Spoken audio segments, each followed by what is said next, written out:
saaxil ayaa shir jirayd oo maanta ku qabteen magaalada Hargeysa waxa ay si mugleeyahay u taageereen musharaxnimada madaxweynaha Soomaaliland mudane Axmed Maxamed Maxamuud Silaanyo ee doorashada soo socota waxa kale oo ay taageero taalamid ah ay siiyeen go'aankii dhaxalgalka ah ee golaha guurtidu ay ku soo aftireen khilaafkii xisbiga kulmiye madax dhaqameedkan oo aad u tiro badnaa ayaa sidoo kale xukuumadda Soomaaliland ku amaanay horumarka ay dalka gaarsiisay muddadii 4 sanadood ahayd ee hoggaanka dalka haysay waxa kale oo ay shacbiga Soomaaliland ay ku dhiirigeliyeen in ay gaar ka noqdaan ammaanka Soomaaliland waxaana hadaladoodii ka mid ahaa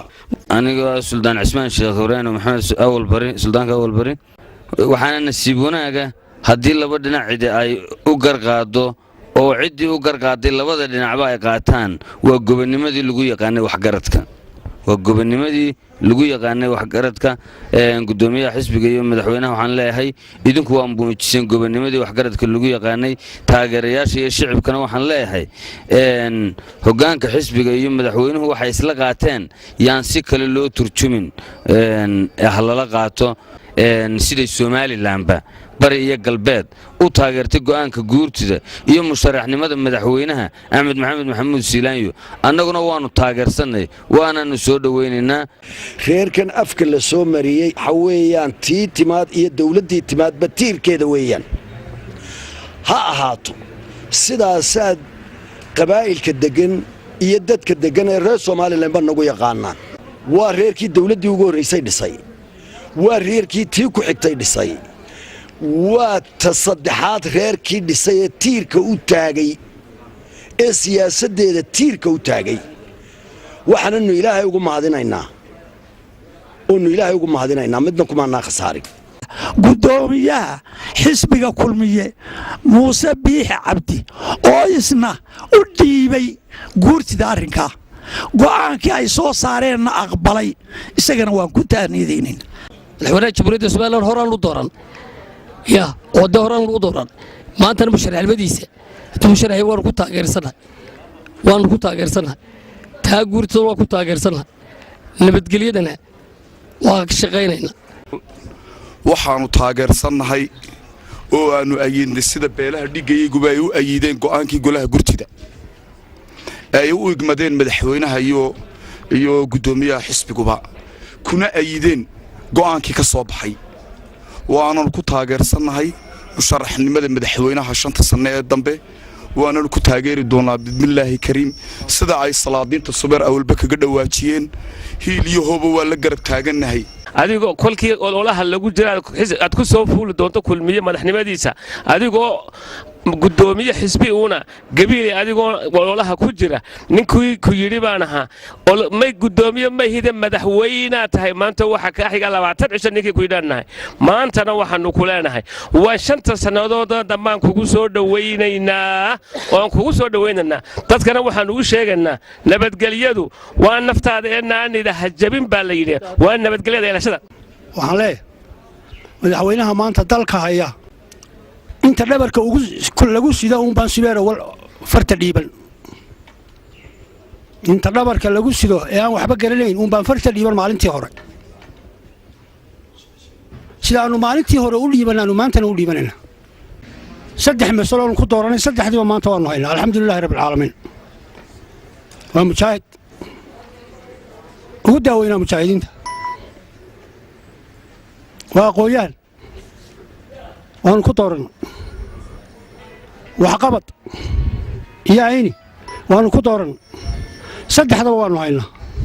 balaayo mooye wax naga maqani maanta ma jiro maantana waanu ugu celinaynaa 5 sanadood ee soo socdana waanu ugu celinaynaa bal dalka dhalaalkiisa eega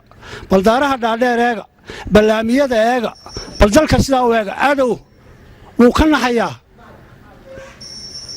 gacalkuna wuu ku farxayaa waxqabad baa loo baahay ninba wuxuu soo dhigtay madaxweyne hay baanu leeyahay ma aha salaadinta oo kaliya laakiin guud ahaan shacbiga Soomaaliland ayaa gudaha iyo dibaddaba waxay si weyn u soo dhaweeyeen musharaxnimada madaxweynaha Soomaaliland Axmed Maxamed Maxamuud Silaanyo ee doorashada soo socota iyagoo qalbikaasi la mid ahna ku soo dhaweeyay go'aankii golaha guurtidu ay ku soo aftireen khilaafkii xisbiga kulmiye odayaasha iyo cuqaasha degmada Berbera ayaa soo dhaweeyay musharaxnimada madaxweynaha dalkani Jamhuuriyadda Soomaaliland ee 5 sano ee soo socota warbixintaasi waxa magaalada Berbera nooga soo diray wariye Mukhtaar Cabdiraxmaan Maxamuud xubno isugu jira salaadiin cuqaal waxgarad aqoon-yahano dhalinyaro ka soo jeeda qaar ka mid ah beelaha galbeedka gobolka saaxiil ayaa maanta si wada jira shir jiraad ugu qabtay hotel Mansour ee magaalada Berbera isla markaana ku beeniyay hadallo ka soo yeedhay chief aqalkooda oo lagu magacaabo Maxamuud Siciid Guuleed kadib markii uu saxaafadda ka sheegay in beeshaas ay ku biirtay qaar ka mid ah ama xisbi ka mid ah axsaabta qaranka jamhuuriyadda Soomaaliland odayaasha cuqaasha salaadiinta iyo waxgaradka beeshaasi ayaa arintaasi ganafka ku dhuftay isla markaana sheegay in ay beeshaasi ay ka mid tahay xisbiga kulmiye isla markaana ay la shaqeynayso xukuumadda uu galwadeynka ka yahay mudane Axmed Maxamed Maxamuud Silaanyo oo aan wari laabka ku jira oo ka been abuuray bahweyntan beesha reebi isagoo waxa wax tara uu kula leeyahay cid kula tara midaan jira taay waanu beenaynaa oo uu yiri beesha waxay u guurtay xusbi kale